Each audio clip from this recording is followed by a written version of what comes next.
¿Cómo están, amigas? Amigos, muy pero muy buenas noches.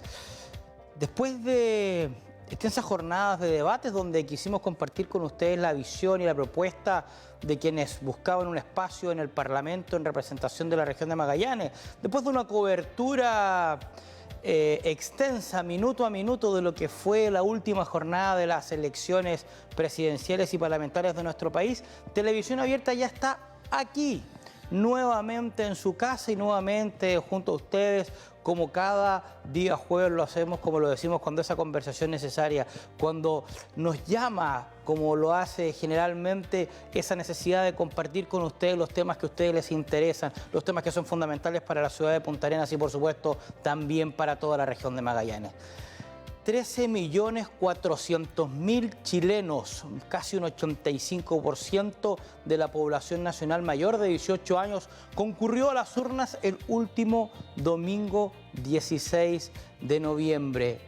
La meta, el objetivo, elegir un presidente o una presidenta para la República. No hubo mayoría absoluta, nos encontraremos en un par de días más en una segunda vuelta, pero fue un proceso marcado por varias novedades. La obligatoriedad en votar hizo que efectivamente concurriera un número histórico de chilenos a las urnas. La diferencia escasa, milimétrica, casi cabeza a cabeza, fotográfica como en la hípica, entre los dos candidatos que se van a encontrar en esta próxima segunda vuelta. La polarización de las ideas también entre ambos candidatos, la irrupción de un sector de centro, la irrupción del partido de la gente que los coloca nuevamente en un tercer lugar con la votación de Franco Parisi, los resultados que dejó para la región de Magallanes, los parlamentarios que van a comenzar su periodo a partir de este 11 de marzo y, por supuesto, todos los antecedentes y todas las novedades de lo que fue este proceso eleccionario. Las vamos a conversar en un par de segundos con alguien que de política sabe y harto, hombre clave en el comando de Yanet Jara. Dalibor Oreterovich del Partido Comunista ya está acá en ese Televisión Abierta. Espéranos un par de segundos.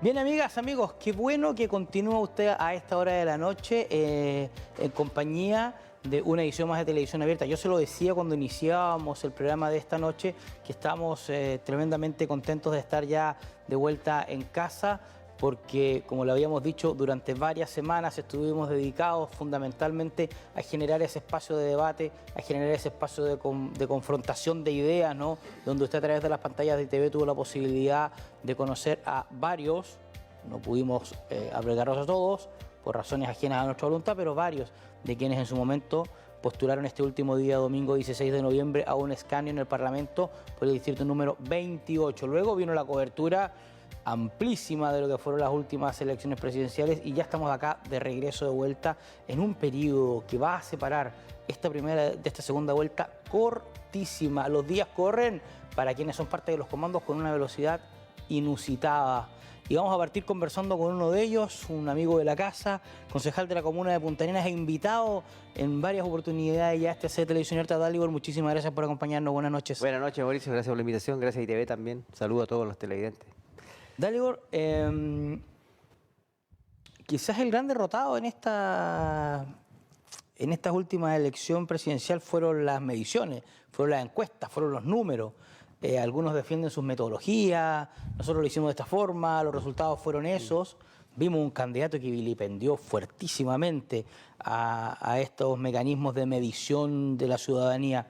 Pero otra cosa que quedó instalada fue que cuando votan casi 13,5 millones de personas, chuta, que es difícil poder hacer una propuesta a un electorado tan amplio. El voto obligatorio, ¿cómo lo vivieron ustedes Sí, claro, desde el comando de Yanet Jara? Sí, las elecciones ponen a prueba, son momentos súper entretenidos, digamos, para los que nos gusta la política, ponen a prueba todas las percepciones, los análisis, las elucubraciones, incluso, como decías tú, las encuestas. Pero Claro, una cuestión es que haya voto obligatorio, pero además con inscripción automática. Eso no se había dado jamás. O sea, todos, absolutamente todos, a votar. Y Claro, por lo tanto, histórico.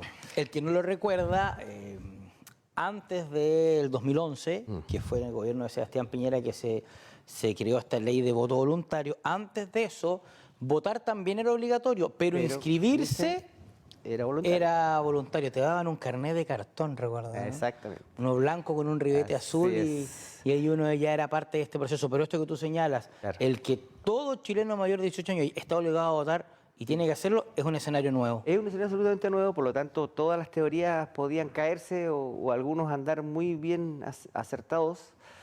Pero bueno, en función del tema de las encuestas, el tiempo, va tanto el cántaro al agua, digamos, que finalmente nos convencemos todos que esas son verdades.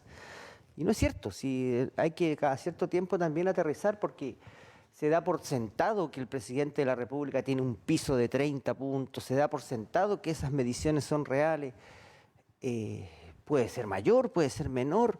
En definitiva, damos por hecho cuestiones que en realidad no están probadas. Y la elección, que es la única encuesta válida, da cuenta de que efectivamente es así. O sea, puede que en un momento dado haya un encuestador que ande muy bien, mide esa semana, esos 15 días, pero pasa el tiempo y la figura cambia y ya no anda tan bien la medición.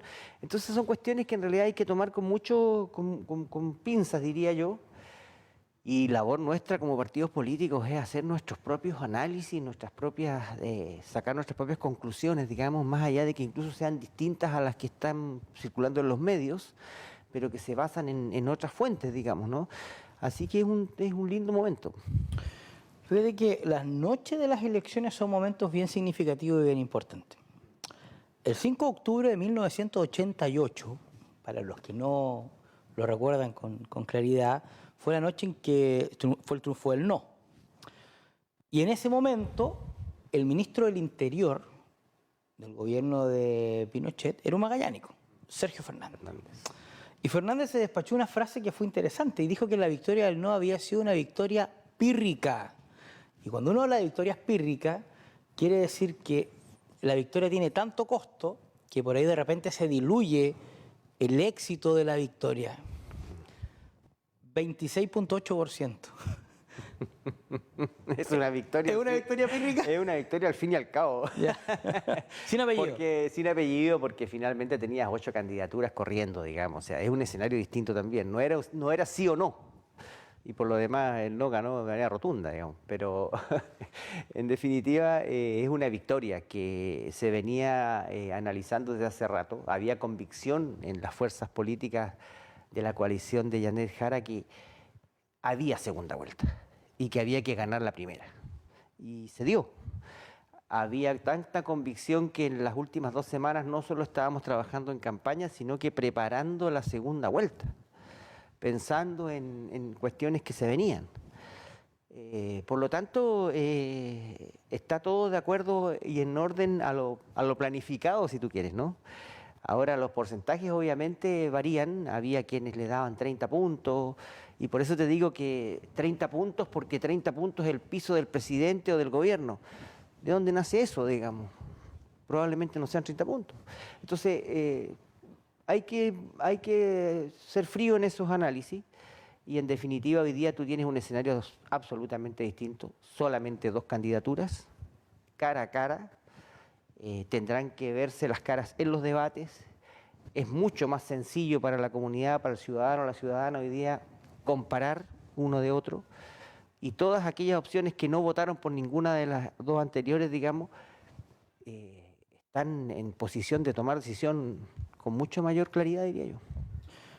Pero si queremos seguir conversando de números, parte del análisis previo que se hacía, más allá de cuánto marcara en la encuesta, más allá de si en algún momento eran traspasables o no traspasables este piso de votos del 30% del presidente de la República. Habían quienes señalaban que para que Janet Jara fuera efectivamente una candidata de carácter competitivo, que tuviese una posibilidad real y cierta de triunfar el próximo 14 de diciembre, tendría que más o menos manejarse entre el 35 y el 38%, que era un poco lo que se hablaba, ¿no?, de este piso del apruebo en algún momento, que es esa variable un poco inamovible, ¿no?, más solidificada.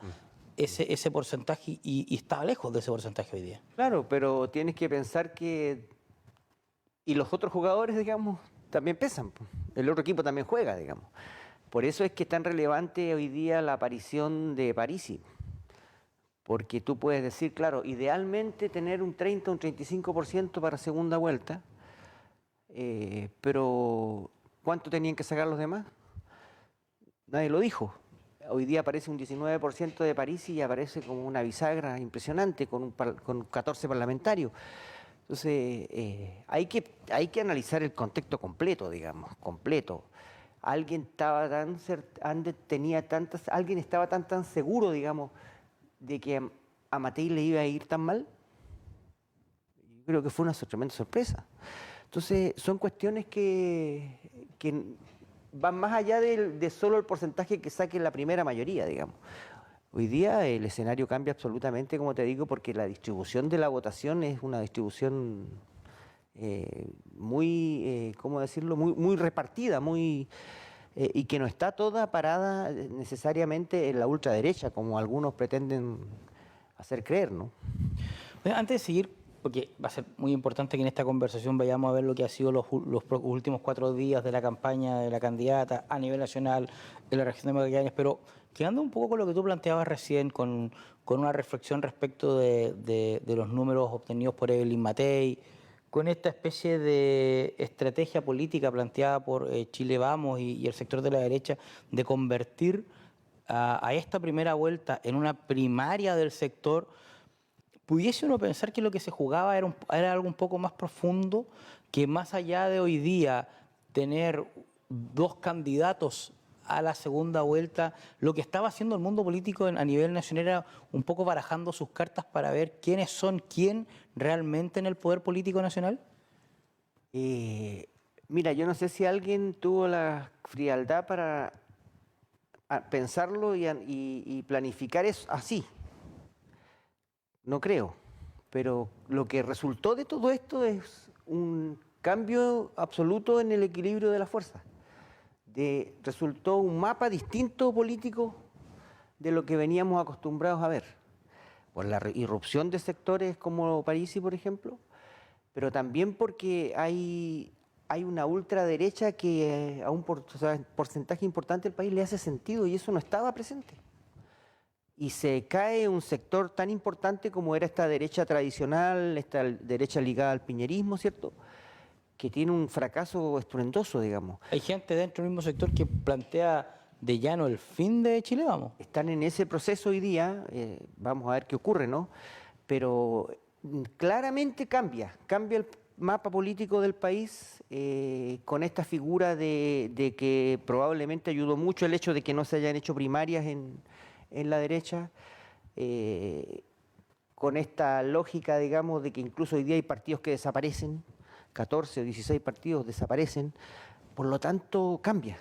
Y eso yo creo que en definitiva es positivo porque da cuenta de una nueva realidad. ¿Sí? Y en la política funcionamos en torno a lo concreto y a la realidad, digamos.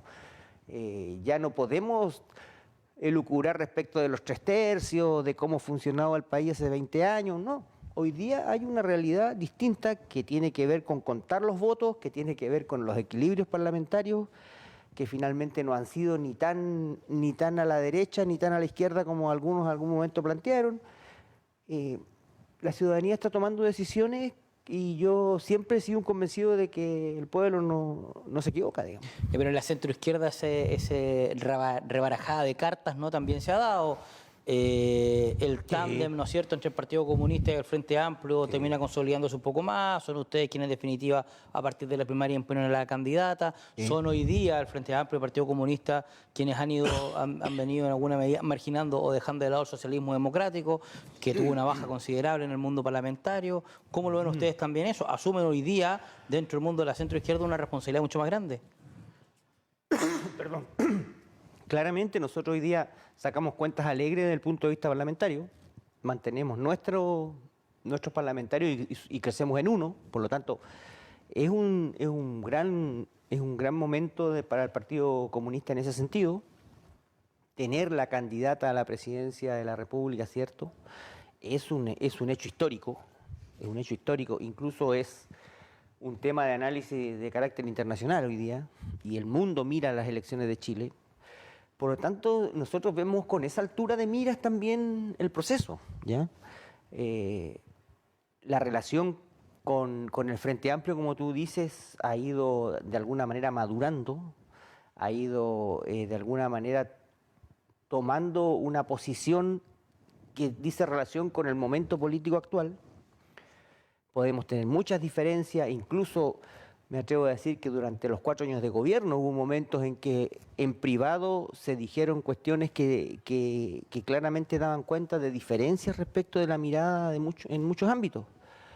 Pero también hay un fin superior que tiene que ver con la estabilidad, con la unidad, con el avanzar, digamos, en términos, en la medida de lo posible, como dijo un presidente, en términos de justicia social, digamos, que es lo que uno busca, ¿no?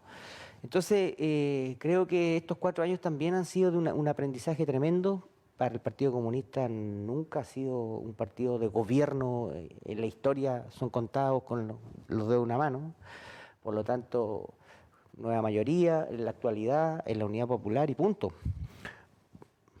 Frente Popular. El Frente Popular antes. Pero, por lo menos en los gobiernos de Pedro Aguirre Cerda, claro, y de Gabriel González, claro, y de José Antonio Ríos, perdón. Exacto.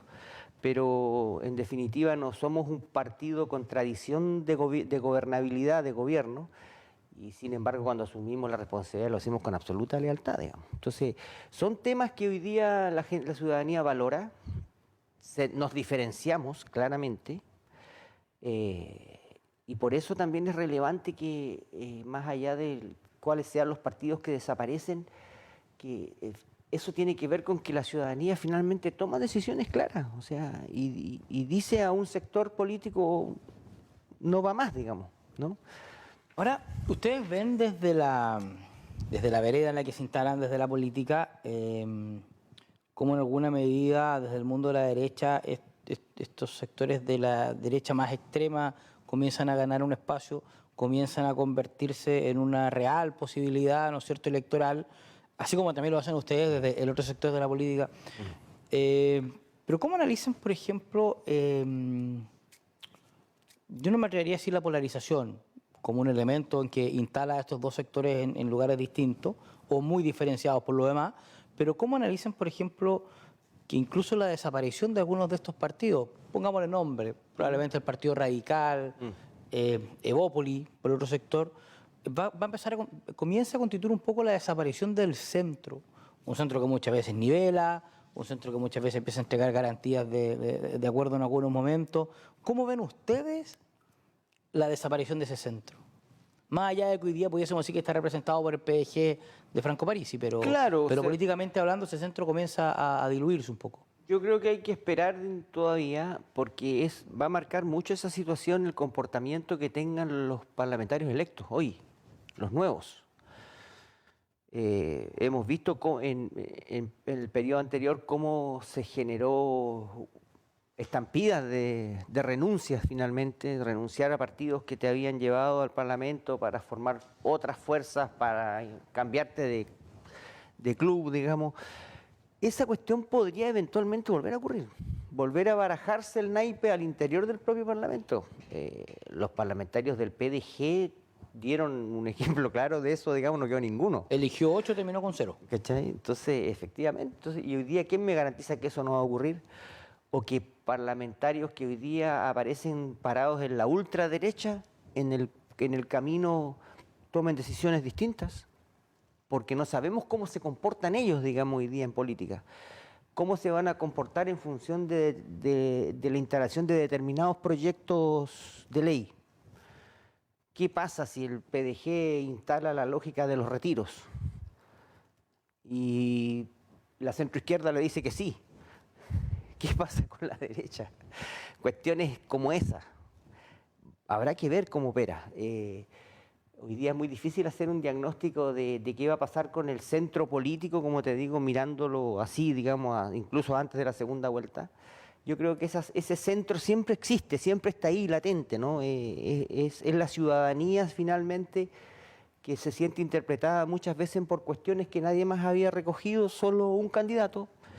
Y tú puedes decir, es un 2%, es un 3%, pero suma y plantean cuestiones que efectivamente son reales y que muchas veces por la vorágine de la campaña ni se comentan ni se conversan esos temas en los debates, pero hay un centro político, por llamarlo de alguna manera, que está observando que nadie habla de lo que a mí me interesa. Entonces son cuestiones que van a evolucionar. Nadie habla de lo que a mí me interesa. Lo habíamos conversado un poco fuera de cámara respecto de cómo las necesidades de la comunidad son las que van marcando la pauta de los políticos. ¿Crees que por ahí, porque lo dijo Janet Jara en unas primeras declaraciones, nos faltó un poco conexión con la ciudadanía? Cuando uno pudiese pensar que históricamente la centroizquierda estaba marcada por tener a veces ese patrimonio de la conexión con la ciudadanía, ¿no le jugó un poco en contra la participación en un gobierno que al parecer fue poniendo el foco quizás en cosas que no eran tan estrictamente necesarias? Ahí algunos columnistas hablaron del tema de fue mucho pescado sintiente, fue hubieron cosas que se fueron alejando un poco de lo que la gente realmente necesitaba y ese espacio fue ocupado por el PDG. Sí, hubo mucha expectativa inicialmente de partida. Cuando tú generas altas expectativas para gobernar, estás en un problema. Porque después de 3, 4 semanas de gobernar te das cuenta, y el dicho de la famosa otra cosa es con guitarra salió, a los 30 días ya estaba. Entonces, efectivamente, si no es tan simple gobernar, nadie dijo que llegando al gobierno tú cambias todo. Entonces, por eso es que, punto uno, no hay que, error, no generar falsas expectativas de partida. O exceso de expectativas. Exceso. ¿Cierto? Y por otro lado, el cómo conectas tú hoy día con la ciudadanía, cuando esa ciudadanía además tiene un absoluto desinterés por la política, por lo que está ocurriendo en el Parlamento, digamos. En muchos casos con justa razón. Digamos. Yo siempre cuento la anécdota de el senador Navarro vino a Punta Arenas por algún motivo y estábamos en pleno estallido social, el segundo día de estallido social, y el senador Navarro dice, nosotros en el Senado estábamos viendo la ley de la Tierra Negra, y en Santiago ardía. Ese es el nivel de desconexión que tenemos, decía. ¿Sí? No digo que la ley de la Tierra Negra no sea importante, pero están pasando cuestiones mucho más graves. Y eso es así. Entonces, ¿cómo conectas tú? Bueno, de partida, la legislación tiene que estar de la mano de la necesidad. Yo creo que ahí se ha hecho un trabajo importante en materia de seguridad, sin duda. 70 y tantas leyes, digamos. A veces cuesta que eso llegue a oídos de la comunidad. Pero al mismo tiempo, tú tienes una ciudadanía que trabaja mucho, que está todo el día ocupada, que consume mucha pantalla, mucha red social, y que no necesariamente le interesa el tema político. Entonces, ¿cómo llegas ahí? Esa persona ni siquiera se plantea cómo hacerle saber a sus autoridades sus problemas, porque está ensimismado en salvarse solo, en buscar solo las soluciones, en creer que de repente va a llegar una autoridad que con eslogan va a cambiarlo todo. Entonces no es tan simple y hay que trabajar eso. Pero una sociedad altamente tecnologizada donde la información viene con una velocidad Rapidísimo. a veces sin capacidad de medirla, han tenido mucho más éxito quienes desde la política han entrado con el mensaje corto, con el short que entra más, que pega más y que en definitiva va teniendo quizás mayor implicancia en la decisión de la gente. Pero volvamos un poco a la campaña, porque quedan pocos días. Sí, porque el reloj corre a una velocidad inconmensurable. Las primeras horas, porque todas las horas valen, son fundamentales en esta campaña, ¿no? Tú mismo lo planteabas recién, el comando de Janet Jara quizás era el único que a lo mejor tenía la certeza de que en la papeleta la segunda vuelta iba a estar instalado. Y eso era un hecho, y habían algunos que decían que los cambios del comando, la dinámica de la segunda vuelta ya estaba en los últimos días de campaña, estaba más pensando en eso que en la propia elección. Pero uno ha visto, lunes, martes, por ejemplo, más allá del despliegue de la campaña, de la candidata, perdón, en el territorio, que fue a La Pintana, por ejemplo, y ha hecho algunas cosas interesantes, hemos ido viendo que más bien lo que se ha tomado la discusión política en el comando tiene que ver un poco con las recriminaciones, han tenido que meterse mucho más en este análisis, mucha fraseología por ahí de gente que ha salido a criticar lo que se hizo en primera vuelta. Vimos al diputado Soto, vimos a Fidel Espinosa, que nos tiene ya un poco acostumbrados a esta altura al fuego amigo. ¿Cómo han visto eso? ¿Qué tan difícil es despercudirse de quienes salieron primero a pegar en lugar de salir a aportar? Sí, hay opiniones de todo tipo, ¿no? Pero desde la perspectiva del Comando Nacional y de sus bajadas a las regiones, lo que hay un mandato claro. Este no es el momento de las catarsis, este no es el momento de las recriminaciones, este es el momento de ampliar los comandos, de ir a buscar a aquellos que no han estado, que hay que decirlo. Hay autoridades políticas, dirigentes sociales de toda índole que simplemente no fueron visibles en la primera vuelta. Pero hay que llegar a ellos en esta segunda vuelta. Tenemos hasta el 30 de noviembre para hacer esa pega porque a partir del 30 se puede hacer campaña, antes no. Del 30 al 11. Del 30 al 11. Por lo tanto es cortísima la campaña, pero tienes desde hoy ya, desde hace un par de días hasta el 30, para generar esos lazos, para invitar y convocar a aquellas autoridades electas particularmente, a ciertos alcaldes, gobernadores, concejales, cores y dirigentes sociales de todo índole a sumarse al mundo de la cultura en la más amplia expresión. Y por lo tanto estamos trabajando en estos días en eso, ¿me entiendes tú? Porque es el diseño de la segunda vuelta y aquí no sacamos nada con pasarle la cuenta a nadie porque esto no se ha cerrado, no se ha terminado. El momento de los balances, de las evaluaciones y de las pasadas de cuentas, si tú quieres, vendrán después del 14 de la noche. El 14 de diciembre. Pero ahí en ese ejercicio de instalar, porque sí, el relato ha sido claro, ha sido permanente, la segunda vuelta es una elección nueva. Janet Jara, como lo decíamos, venía hace un buen rato ya trabajando este diseño, pero uno se queda con la percepción de que el Unimarte corrió con un poco más de velocidad, a lo menos comunicacional. El cambio, por ejemplo, donde suma Martina Rau como su jefe de campaña, ya cambiar el jefe de campaña, ya cambiar el eslogan, ¿no? Todos para uno y... No, todos para uno y uno para todo y todos por el cambio, o algo así, creo que el juego de palabras que hace, dio una sensación más dinámica de que estaba más preparado para enfrentar esta carrera. Pegó un salto más largo la primera. Claro, para nosotros fue fundamental que la candidata estuviera al día siguiente en todos los matinales, digamos, y los días sucesivos, estuviera en los principales programas, digamos, podcast y programas en redes sociales. Para nosotros es fundamental el trabajo que pueda hacer ella, la exposición mediática y pública que tiene ella, la capacidad que tiene de responder absolutamente cualquier cosa, respecto de cualquier tema, sin ningún tipo de complejo, digamos.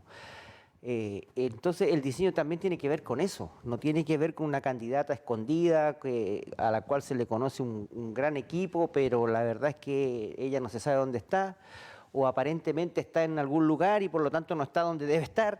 No, no es esa la figura. La figura es ella en la calle como primera voluntaria de su propia candidatura, ¿no? Y como te digo, sumar a otros. Y respecto de la suma de otros, se me queda el tintero en realidad aprovechar de comentárselo a la ciudadanía.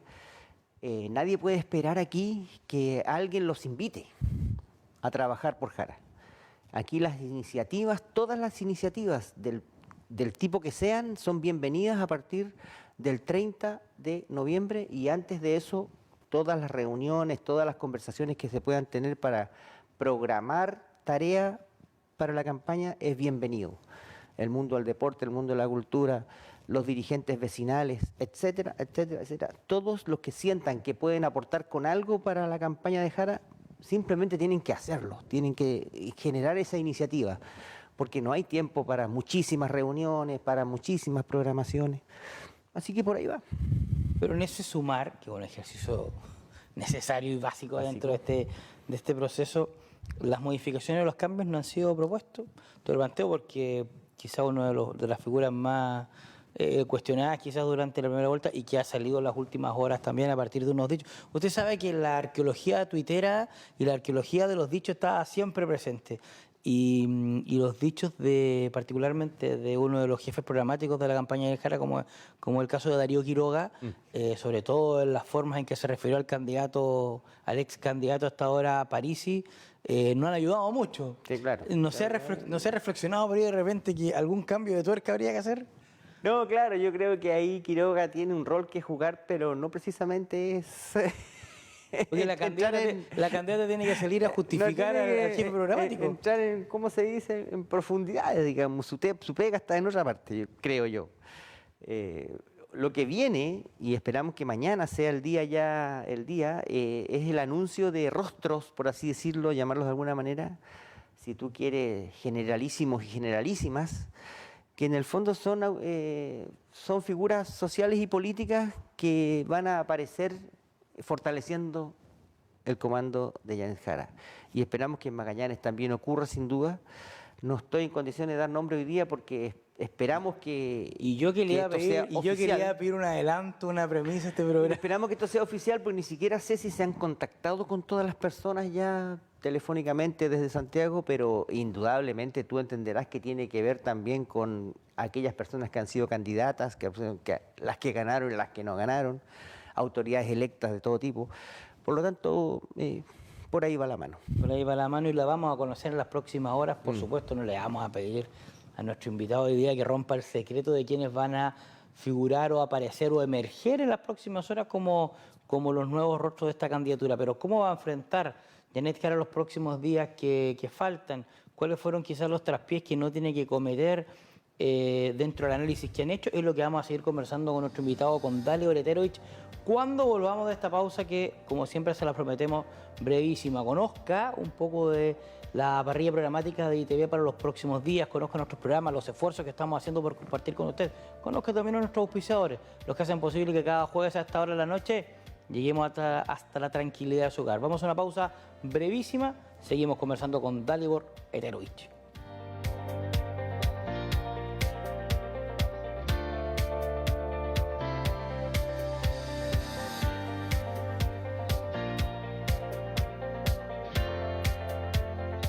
Comer mariscos es muy sabroso, pero hay que ser cauteloso. Cuídate de la marea, marea roja. En el mar siempre está y nos puede intoxicar.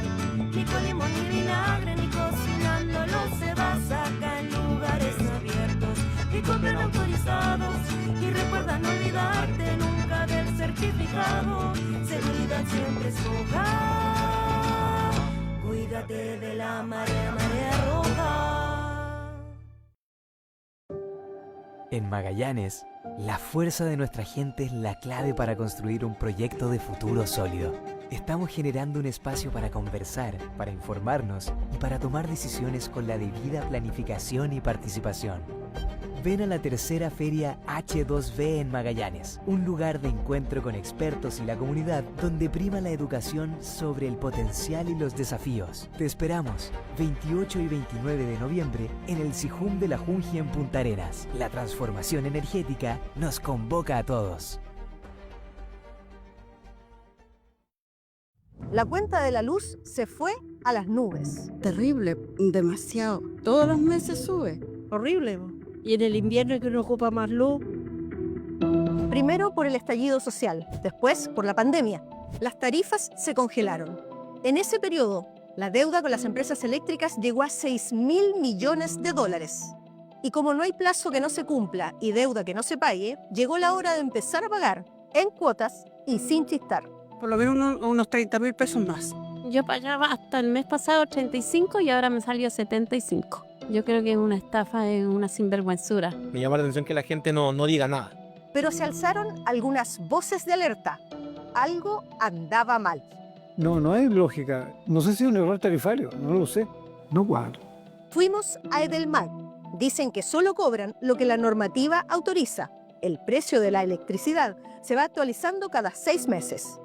Un grupo de expertos analiza cuidadosamente el valor de la energía, del dólar, del IPC y otros factores. Y nos cobraron de más porque aplicaron 2 veces el valor del IPC. Este error increíble le costó el puesto al ministro Diego Pardow. Lo supo casi un año antes y nadie hizo nada. Ahora, en exclusiva, el viceministro Álvaro García explica cómo va a operar la devolución de todo aquello que cobraron de más. A partir del 1 de enero próximo, todas las personas en Magallanes van a poder verificar que su cuenta de luz se ha reducido en aproximadamente 1.600 pesos. El alza de la luz aumentó la inflación y si sube el IPC, sube la UF. ¿Ha sacado la cuenta de cuántos pagos hacemos en unidades de fomento? Así que todo se ha vuelto más caro, no solo la luz. ¿Quién nos devuelve todo lo que seguimos pagando más caro por culpa de la inflación provocada? Ya se pagó el impuesto, las colegiaturas, se pagaron los aranceles. Y el aumento de la inflación se produjo, por lo tanto, sin vueltas. No se pierdan un nuevo capítulo de Informe Regional por ITV Patagonia.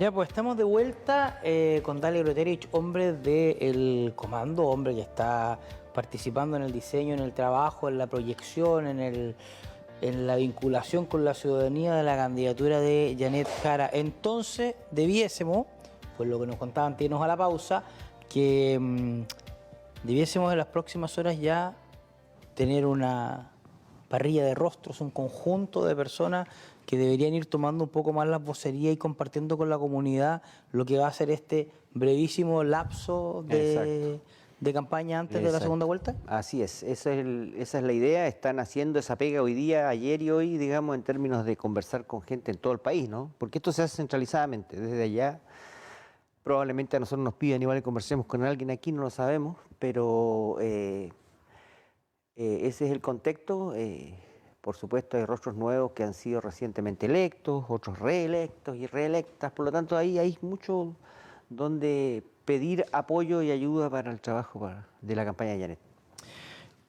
Cuando se habla de rostro, porque también se planteó que este diseño de segunda vuelta también tenía esa característica de ir sumando algunos que en algún momento a lo mejor se mantuvieron alejados a la espera de esta segunda etapa para no quemar a no poner toda la carne sobre la parrilla, entendiendo, como lo hemos dicho ya en varias oportunidades, que Janet Jara era la candidata que tenía la mayor certeza de estar en esta segunda vuelta. Se ha hablado también de algunas figuras de gobierno, se ha hablado también de algunas figuras del propio Partido Comunista que en algún momento probablemente se les iba a solicitar dar un paso al costado de un gobierno que ya a esta altura tiene más o menos las cartas jugadas, por decirlo de alguna forma, en términos por lo menos de política pública. Se hablaba de, por ejemplo, Nicolás Cataldo, actual ministro de Educación, de la misma Camila Vallejo, vocera de gobierno. ¿Sería, voy a preguntarlo así, sería una buena señal de parte del gobierno el permitirle a estos ejes emblemáticos dejar el Estado para poder concurrir a la ayuda de la candidatura? Es complejo, es compleja la decisión. Yo me quedo con la respuesta que dio la candidata Janet Jara hace un par de días, en realidad, que se lo preguntaron en un programa de televisión y dijo no está en el diseño. No está en el diseño de campaña, hace 2 días atrás, sacar gente del gobierno para fortalecer el comando. Yo creo que es lo más razonable. Ya se anduvo 50% del camino y creo que hay una ganada en eso, en términos de que se genera una cierta musculatura, un cierto fiato entre por ejemplo, los encargados territoriales de todo el país, entre los cuales me cuento. Hay una suerte de mecanismo ya de forma de trabajar que están dando. Entonces no son muchas las cuestiones que hay que cambiar en términos operativos. Es más que todo es cómo tú sales desde el punto de vista de lo público y llegas a más sectores. Tú entiendes que hoy día hay 500.000 votos que están en las parlamentarios de la centroizquierda, pero que no están en Jara. 500.000 votos. O sea, ¿por qué hubo gente que votó por parlamentarios de la centroizquierda, pero no votó por Janet? Buena pregunta. Pero ahí hay una pega. Entonces, tiene que ver con esos temas. Y esos parlamentarios de la centroizquierda me imagino que están siendo entre los fundamentalmente que se han venido llamando en las últimas horas para que pudiese ser parte de esto, ¿no? Hoy día estamos hablando de gente que viene hace 4 días atrás triunfando en un proceso eleccionario, tienen voz, tienen representatividad, tienen nombre, tienen reconocimiento, están instalados ya en la comunidad. Exacto. ¿Debiesen ser quizá uno de los pivotes más importantes? No, naturalmente. Y si a alguno no lo llaman o no la llaman, llegue solo. Que llegue solo, porque para nosotros, y eso lo digo como encargado territorial, es fundamental. Todos aquellos que trabajaron, ¿cierto?, que fueron candidatas y candidatos de la centroizquierda hoy día, son necesarios en esta segunda vuelta. Janet Jara y el país lo necesita, y vamos a necesitar de su apoyo, digamos. Incluso tienen equipos ellos propios bien afiatados, pequeños equipos de trabajo que anduvieron muy bien. Ellos repartieron mucha propaganda de Janet Jara junto con la de ellos, digamos, más allá de que ganaran o no. Y eso nos llevó a repartir casi 50.000 volantes, digamos, en la primera etapa. Entonces son cuestiones que son valiosas, que hay que seguir aplicando. Si uno sigue en esta dinámica de sumar, de incorporar, en algunos casos de restar, de los que tienen que estar y los que no tienen que estar, ya sabemos que siempre termina siendo resorte de la candidata cómo hace estas modificaciones. Una reflexión nos pudiese llevar, por ejemplo, respecto de la primera vuelta, ¿cómo fue el rol del gobierno dentro de la primera vuelta, más allá de este concepto de presidencia, ¿no es cierto?, que por normativa, por cómo se tiene que ejecutar un buen gobierno, no tiene que participar dentro, pero participó, opinó, se vinculó, deslizó en algún momento ciertos comentarios que tenían que ver con el candidato José Antonio Kast, que competía con Janet Jara, por ejemplo, cuando el presidente de la República hizo su mensaje a la Nación a partir de la presentación del presupuesto nacional a finales de ese mes de octubre, si es que no me equivoco. Y hubieron algunos que dijeron que la verdad es que más bien estaba tratando de potenciarse él como el líder de la futura oposición a Kast. ¿Cómo analizaron ustedes la participación? Yo sé que han habido algunos, vuelvo a decir el mismo caso, por ejemplo, Fidel Espinosa, que ha pedido que por favor, o el doctor Castro, el diputado, que dice, ¿sabe que frénese? No me ayude tanto, compadre. ¿Cómo lo han visto eso ustedes? Sí, en la medida que pasan los días se evalúan esas cosas. Pues efectivamente el presidente de la República jugó un rol en un momento dado, un rol, yo diría, concreto en términos de no ocultar su clara posición política, ¿no?, respecto de las candidaturas que estaban sobre la mesa. Y eso tuvo distintas lecturas, obligó probablemente a nuestra candidatura a tener que dar algún tipo de explicaciones, y ya cuando eso ocurre, entonces parece que no fue tan buena idea, digamos. Ahora, ¿qué planteamos nosotros hoy día? Que por ningún motivo la ciudadanía crea o piense que la actual elección es un plebiscito al gobierno del presidente Boric. Porque también es el juego que ha hecho la ultraderecha en ese sentido, digamos, que más allá de que no tiene un programa claro ni soluciones concretas, sí tiene un discurso de antigobierno del presidente Boric impresionante. Entonces da la impresión de que esto va a ser un plebiscito de aprobación o rechazo al presidente Boric, y no es así. Porque aquí hay un planteamiento distinto y nuevo, que es el de Janet Jara. Por lo tanto, por eso probablemente también no fue tan buena idea que el presidente interviniera en algún momento. Claro, porque tú decías, como lo comentamos hace un rato cuando analizábamos el rol que han tenido las encuestas y estos estudios de medición, el presidente circula entre el 30, el 32 semanas buenas, 28 semanas quizás un poco más complejas, y si por ahí la candidatura de Kast logra hacer, ¿no es cierto?, ese tándem, como lo han dicho en algunos momentos, ¿no? Jara es Boric, Boric es Jara, el piso queda definido y esto no tiene mucho más que decir. Sería súper lineal, digamos, una cuestión. Por eso quizás, disculpa, el gran desafío que tiene Jara en este momento es no desconocer lo que ha sido su trayectoria, su participación dentro del gobierno como ministro de Trabajo, pero también quizás marcar ciertas diferencias, hacer quizás propuestas nuevas, no desmarcarse, pero No, en decir absoluto. esto y un poco más. En absoluto, porque nosotros hay cuestiones de las cuales hemos sido parte y que valoramos profundamente. O sea, aquí hay avances. Otra cosa es que haya sectores que lo pretendan invisibilizar, digamos, partiendo por el salario mínimo, partiendo por el copago cero. No sé, más de 5.000 viviendas construidas en Magallanes. Y te lo digo yo que estoy en el municipio y al Consejo nos llegan permanentemente solicitudes de nombres de calles, digamos, nuevas poblaciones, nuevas villas. Es una realidad, ¿entiendes tú? La ciudad, es cuestión de salir a darse una vuelta, la ciudad ha cambiado enormemente, se ha expandido. Entonces, ¿faltan viviendas? Claro que faltan, pero hay una continuidad en ese sentido, hay una continuidad en la necesidad de que mejorar la salud. Hoy día tenemos una salud absolutamente gratuita, la pública, copago cero se llamó en su momento. ¿Cuánta gente resolvió bien su problema de salud sin pagar un peso? Incluso a gente que nos plantea, me hubiese gustado aportar algo. Obviamente que hay listas de espera, también se han disminuido los tiempos de la lista de espera. Entonces, somos continuidad de esas cuestiones y de muchas otras, ¿no? La reforma de pensiones, entre tantas, ¿no? Siempre recuerdo yo y hago mención del tema de los papás a corazón. Son más de 30 teletones las que se han recaudado en función de la plata, el dinero que debían los papitos a corazón a sus hijos, Y eso es porque ha habido una legislación acorde a la necesidad de la mujer hoy día. Entonces, claro que hay continuidad, pues, y no nos vamos a desmarcar, digamos, en absoluto de todos esos avances que son avances sociales. El tema es que hay que profundizarlo, no eliminarlos ni retroceder. Hoy día estamos, más allá de centrar la idea en esto de la polarización, ¿no? De una extrema derecha versus una extrema izquierda, sí podemos decir que estamos ante dos visiones muy distintas de lo que tiene que ver fundamentalmente con el rol del Estado en la vida de los ciudadanos. Acá, cuando se habla de 6.000 millones menos, es porque de alguna parte hay que sacarlo.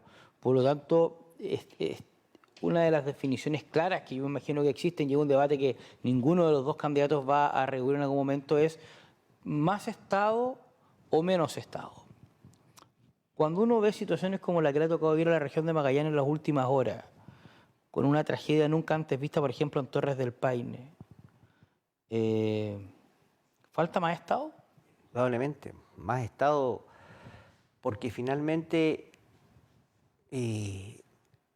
los países desarrollados apuntan hacia allá. Si el mundo privado no resuelve los problemas sociales.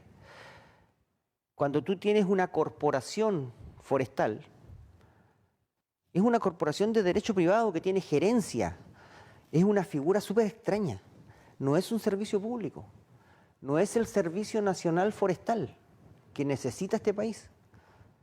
Entonces, claro que necesitamos más Estado, y Estado moderno.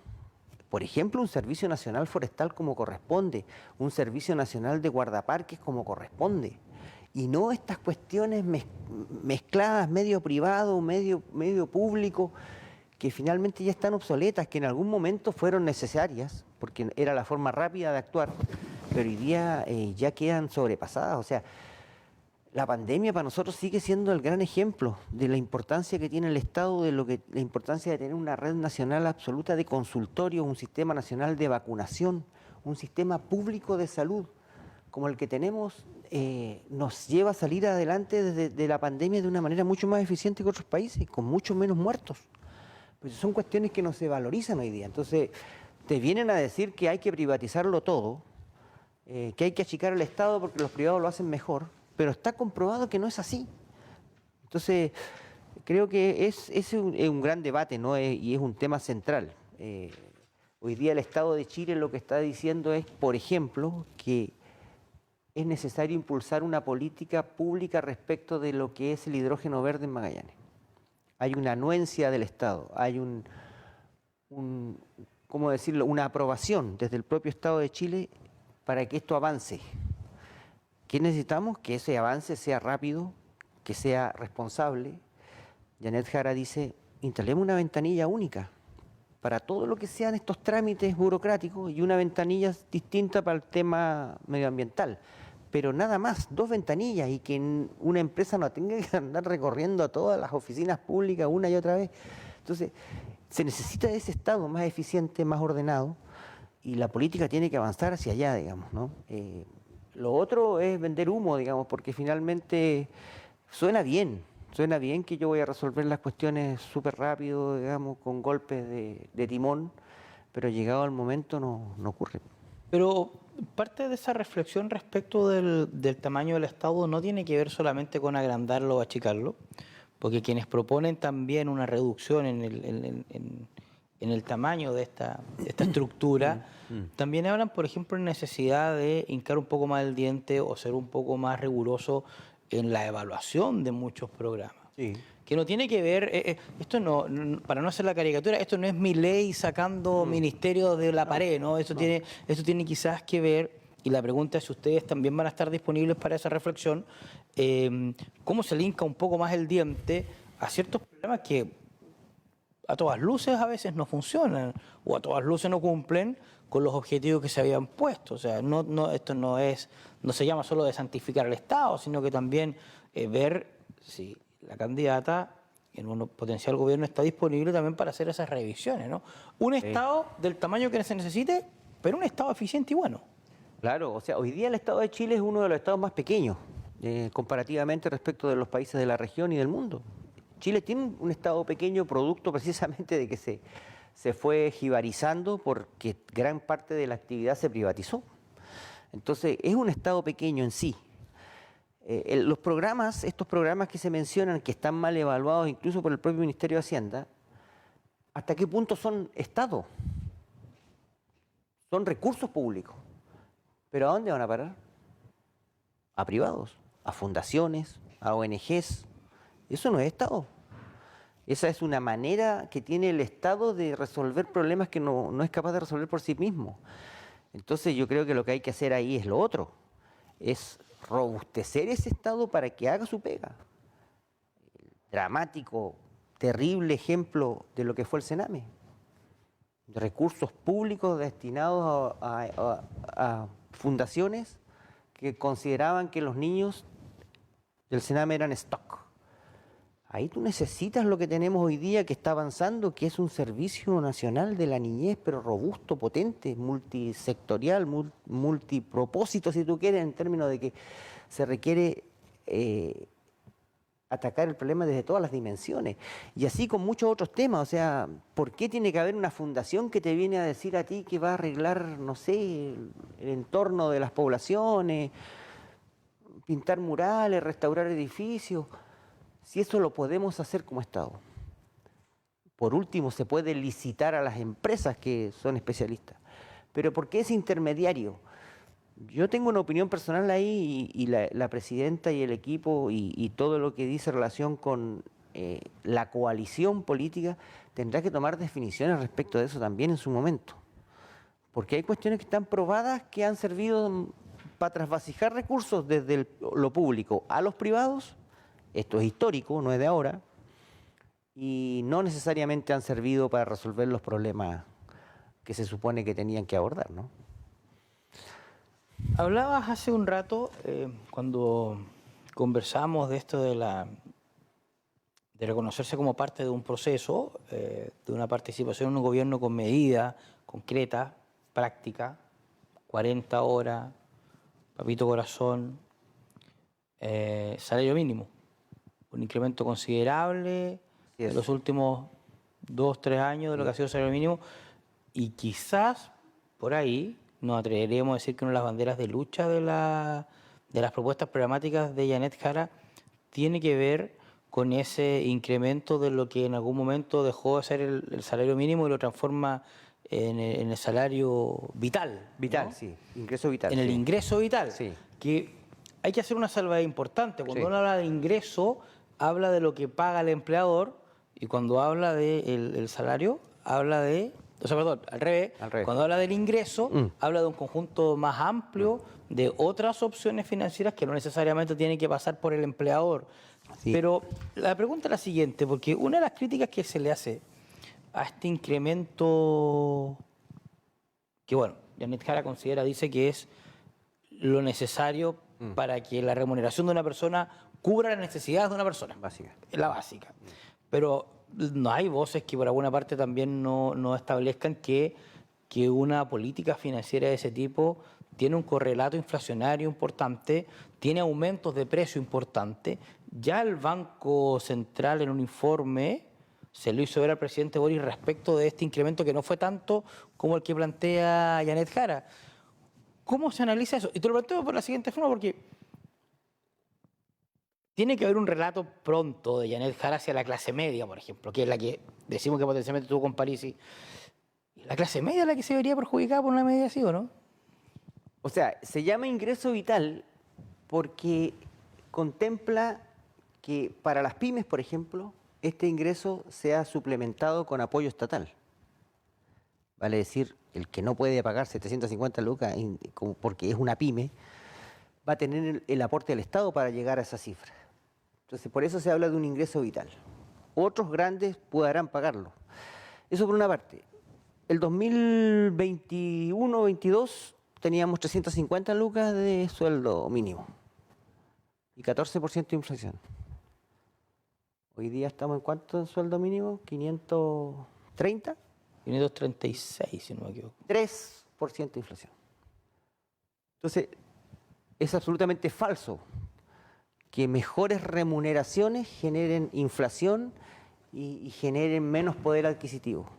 Es un buen discurso de la derecha, pero está demostrado que las mejores condiciones de vida, digamos, son sustanciales. Y la inflación se puede controlar perfectamente, porque lo hizo el presidente Boric, digamos, de 14 a 3.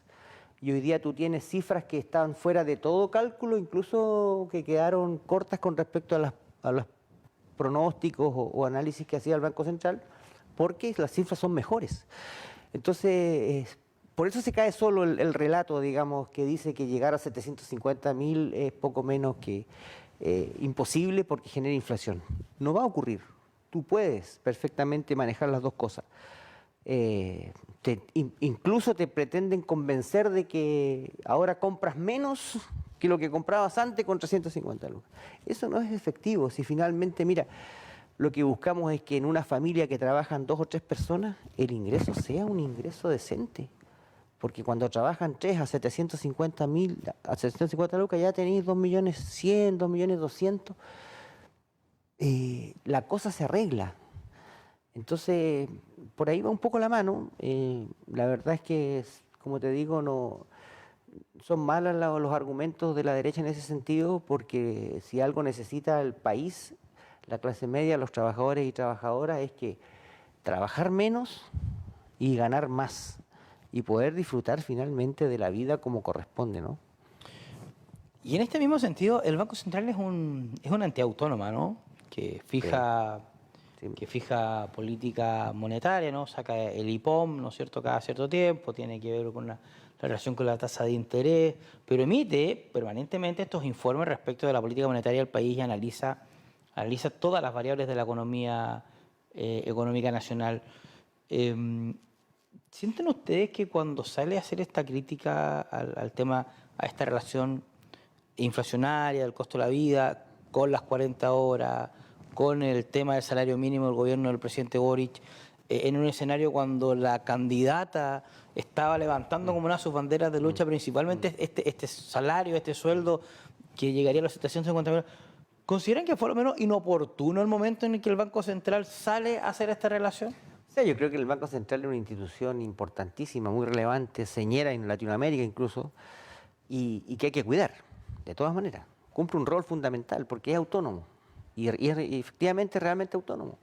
Pero eso no quita que no tenga opiniones, yo diría, políticas en un momento dado. Decir que las 40 horas encarecen la vida cuando en rigor recién has bajado 1 hora a la semana, porque estás en las 43, no en las 40. Y muchos empresarios inicialmente rebajaron esa hora sin rebajarla, digamos, cobrándosela al trabajador. Entonces, hoy día entiendo que eso se ha ido ordenando y que ya es efectivo que el trabajador trabaja 43 horas semanales, no 44. Vamos a llegar a las 40, y vamos a llegar de manera paulatina y gradual, y eso no va a significar ningún efecto del otro mundo, digamos, como tampoco lo ha significado este sueldo de 530.000 pesos.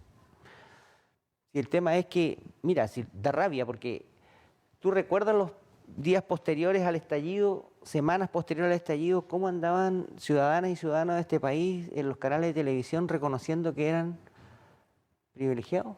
Somos privilegiados, nos dimos cuenta de que somos privilegiados. Ahora sí que vamos a ser solidarios. No teníamos idea de lo que estaba pasando en algunos sectores de la ciudad, del Gran Santiago. Ahora nos dimos cuenta. El gran empresariado dijo, yo voy a pagar 500 lucas de aquí para adelante, si es lo que corresponde, si yo soy privilegiado. Pero se les olvidó, se les olvidó. Entonces, hoy día cuando se instala esa demanda popular que todavía está vigente, que es la demanda del estallido, se instala en un programa de gobierno, la derecha te dice, no, es que eso no puede ser porque no vamos a ir a las pailas. No es cierto. Sigamos hablando de economía. Sí, pues. El IPSA, que es el guarismo, ¿no? El número que se entrega que tiene que ver con las transacciones en la Bolsa de Valores de Santiago, el día lunes cerró contento, un alza de un 3,4%. El peso, hay que decirlo también, se vio un poco fortalecido en relación al dólar. Hubo un buen valor de peso el lunes y algunos economistas señalaban que eso tenía que ver fundamentalmente con los buenos números de José Antonio Kast. ¿Por qué la economía quiere más a Kast que a Jara? No sé, la economía funciona mejor con el que pierde que con el que gana. Es raro, pero a mí lo que me queda claro, viejo, es que Chile es un país estable y confiable. A pesar de que Kast y otros digan que este es el peor gobierno de la historia y que el país está destrozado y que hay que hacer un gobierno de emergencia. Eso no es cierto. Este es un país estable, es un país confiable, es un país que al día siguiente de las elecciones la bolsa sube. Concretamente es eso. Es un país donde la inversión extranjera quiere venir, donde en los últimos 3 años tienes 18.500 millones de dólares anuales de inversión extranjera directa. 18.500 millones cada año. Entonces, y no pasa en el país vecino, claramente. Entonces, y no pasa en muchos países de la región, digamos, donde lamentablemente la inestabilidad es tal que no hay condiciones para invertir, pero en Chile sí. Por lo tanto, pueden hacer la lectura que quieran, digamos, pero el actual gobierno ha sacado a este país en una pospandemia, ¿cierto?, desde un 14% de inflación a un 3%, subiendo las remuneraciones, con salud gratuita, construyendo viviendas y un largo listado, digamos, de temas que se han ido concretando paulatinamente a pesar de toda la crítica que hay. Para ir cerrando, cuando uno analiza las necesidades de la ciudadanía, y lo conversábamos, ¿no? La ciudadanía manda en el sentido de que coloca sus necesidades, sus requerimientos, y el mundo de la política tiene que responder de la manera más eficiente o más efectiva cómo dar respuesta, cómo dar solución a ese tipo de problemas. Sin lugar a dudas, lo hemos dicho, hemos tenido varios invitados acá, más allá de que la percepción de inseguridad y la victimización no tengan un correlato, más allá de que uno pudiese pensar que más allá de los múltiples delitos vivimos en un país profundamente asustado, la gente tiene también derecho a tener ese miedo. ¿Logra la candidatura de Janet Jara convencer a los chilenos de que la seguridad es una prioridad? Te lo planteo de la siguiente perspectiva, porque quizás una de las orientaciones más importantes que ha dado el comando o que ha dado la propuesta de Janet Jara tiene más que ver con el tema de atacar al capital, a quien financia el crimen organizado, va un poco más por allá, va un poco más a lo macro, sí, pero se pierde o se diluye un poco más en la calle y da la impresión de que ahí Kast saca un poco más de ventaja en ser quizás más efectista. ¿Van a apuntar también a esa efectividad más territorial o esto va a seguir siendo un discurso que está más apuntado como a lo económico, como por ahí arriba, que da la impresión de que la gente no lo siente mucho? Claro, es mucho más efectista el discurso de la derecha en ese sentido, pero es más responsable lo que plantea concretamente Janet Jara, porque en definitiva en ningún momento se ha dicho que se va a dejar de aumentar las dotaciones de carabineros. El tema es que formar carabineros demora, cuesta, y eso va a ser paulatino. Somos el gobierno que más ha claramente invertido en apoyo concreto a las policías, PDI, carabineros, incluso aduanas. Lejos de lo que hizo Sebastián Piñera, por ejemplo, en su gobierno, que tenía la mitad de la flota de los vehículos de carabineros en pana, y era el que iba a terminar con la delincuencia. Entonces, es concreto lo que plantea Janet Jara hoy día, y porque además hay ámbitos que no se han tocado hasta aquí, y que hay sectores políticos como la derecha que no les interesa que se toquen, ni que se hable de eso. Y es precisamente de quiénes son los que manejan los grandes volúmenes de dinero para financiar el crimen, el narcotráfico, las utilidades del narcotráfico, el blanqueo de capitales, si finalmente el gran negocio está ahí, en cómo tú blanqueas el dinero mal habido. Para eso necesitas terminar con el secreto bancario, porque tú puedes seguir eternamente persiguiendo al joven que vende papelillo, pero para que ese papelillo llegue a la calle hay un financista, hay todo un sistema de crimen organizado que logra pasar de contrabando grandes cantidades de droga a este país, y eso se corta atacando, como te digo, a las cuentas bancarias, al crimen organizado, terminando con el secreto bancario, que no tiene que ver con que a usted en su cuenta RUT, señora, le van a ver cuánta plata tiene. Tiene que ver con estos grandes volúmenes de recursos que no tienen justificación, que nadie puede explicar de dónde salieron, pero ahí están. Acá en Magallanes fuimos señeros en un banco que está ahí frente a la plaza que da una alerta porque había un carabinero que tenía una gran cantidad de dinero en su cuenta y que eso no era usual. Da cuenta a la fiscalía, porque además los bancos están obligados de alguna manera a alertar estos movimientos. Y esa es la hebra que termina destapando el famoso Paco Gate. Y el fiscal Campos encargándose de todo el proceso a nivel central. Entonces, eso da cuenta de que es posible seguir la ruta del dinero y de la droga a otro nivel. Pero para eso necesitamos también que el propio Estado se fortalezca, que Impuestos Internos tenga los dientes y las garras que necesita, ¿ya? En las policías, en fin. Por lo tanto, explicar todo eso no es tan simple, diría yo, hasta aquí, como se ha dado en los debates, como se ha dado... pero vienen tiempos mejores en ese sentido porque ahora ya las candidaturas son solo 2 y por lo tanto va a ser mucho más fácil contrastar las posiciones.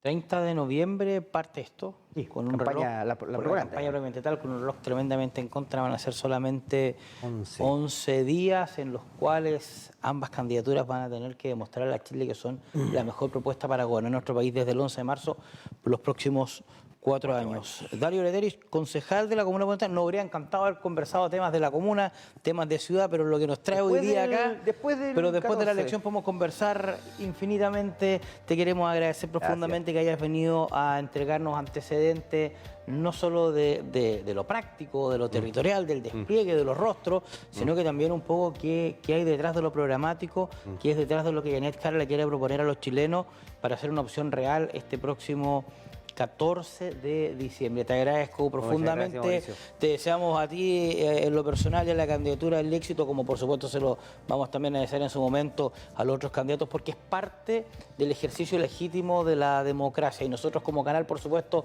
nuestro compromiso es siempre estar generando esos espacios para esta sana y necesaria conversación. Muchísimas gracias, Dario. Muchas gracias. Y que viva la televisión regional. Y que viva la televisión regional. Amigas y amigos, comenzamos a bajar lentamente el telón de esto que ha sido, digámoslo de esta forma, un reencuentro casa a casa. Hemos vuelto a nuestro living estelar, donde la conversación cada día jueves, pasadita las 22 horas, se toma las pantallas de ITV Patagonia. ¿Qué más puedo hacer yo hasta ahora que agradecerles la fidelidad de siempre, el acompañamiento, el cariño que nos manifiestan día a día por este trabajo tan necesario, pero que hacemos con tanto cariño también por lo demás? Muchísimas gracias. En 7 días más, no lo dude, vamos a volver a conversar. Muy buenas noches, que descansen.